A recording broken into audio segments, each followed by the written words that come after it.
Hello বন্ধুরা, তো দেখো আজকে আরেকটি নতুন রেসিপি নিয়ে তোমাদের সামনে চলে এসেছি। তো দেখো এই যে শোলা কচু, এই শোলা কচু আলু দিয়ে আমি চিংড়ি মাছ দিয়ে একটা তরকারি বানাবো। তো সেটাই তোমাদেরকে আজকে দেখাবো কিভাবে আমি করছি।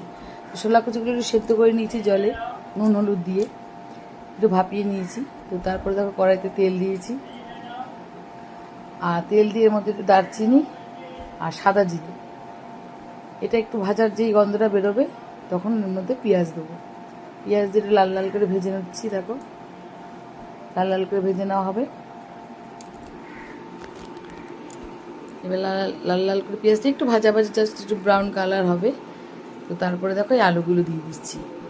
এই আলুগুলো দিয়ে নুন একটু হলুদ পরিমাণ মতো দিয়ে এটা ভালো করে সুন্দর করে লাল করে আলুটাও একটু ভেজে নিচ্ছি।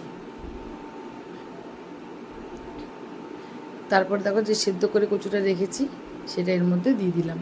এর মধ্যে দিয়ে এটাও একটু সুন্দর করে লাল করে ভেজে নেব। কচু আর আলুটা সুন্দর করে ভালো করে সুন্দর করে লাল লাল করে একটু ভেজে নেব। তারপরে দেখো চিংড়ি মাছগুলো দিচ্ছি। চিংড়ি মাছ আমি ভাজি না, চিংড়ি মাছ ভাজলেই একটু রাবারের মতো হয়ে যায়। তো আমি সবসময় কাঁচা চিংড়িটাই ইউজ করি। এবার এই চিংড়ি মাছটা দিয়ে একটু নাড়াচাড়া করে আবার একটু ভেজে নেবো এর মধ্যে। তারপরে দেখো মশলাটা আমি একটা বাটিতে জলে একটু ভেজাবো, একটু লঙ্কার গুঁড়ো, একটু ধনে গুঁড়ো, জিরে গুঁড়ো, একটু রসুন বাটা, হলুদ।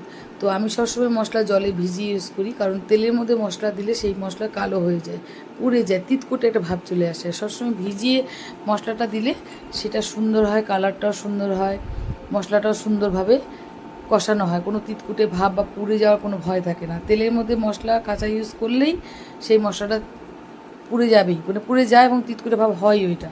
তো যাই হোক মশলাটাতে ভালো করে সুন্দর করে কষিয়ে নিতে হবে। তো দেখো বন্ধুরা, দেখো সুন্দর করে আমি কষিয়ে নিচ্ছি। আর কচু তো সেদ্ধ করাই ছিল, তার মধ্যে নুন মিষ্টি, আর আমি একটুখানি সব রান্নাতে মোটামুটি অল্প একটু মিষ্টি দিই। মিষ্টিটা না দিলে সেই স্বাদটা আমার ওঠে না, মানে আমার অন্তত আমার কাছে লাগে না, আমি একটু মিষ্টি ইউজ করি। তো পরিমাণ মতো অল্প একটু ঝোল দিলাম। আমি এটা শুকনো শুকনোই করবো। দেখো কি সুন্দর হয়েছে না কালারটা।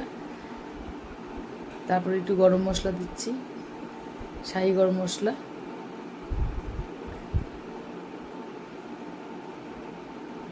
গরম মশলাটা দিয়ে একটু নেড়ে চেড়ে দিচ্ছি।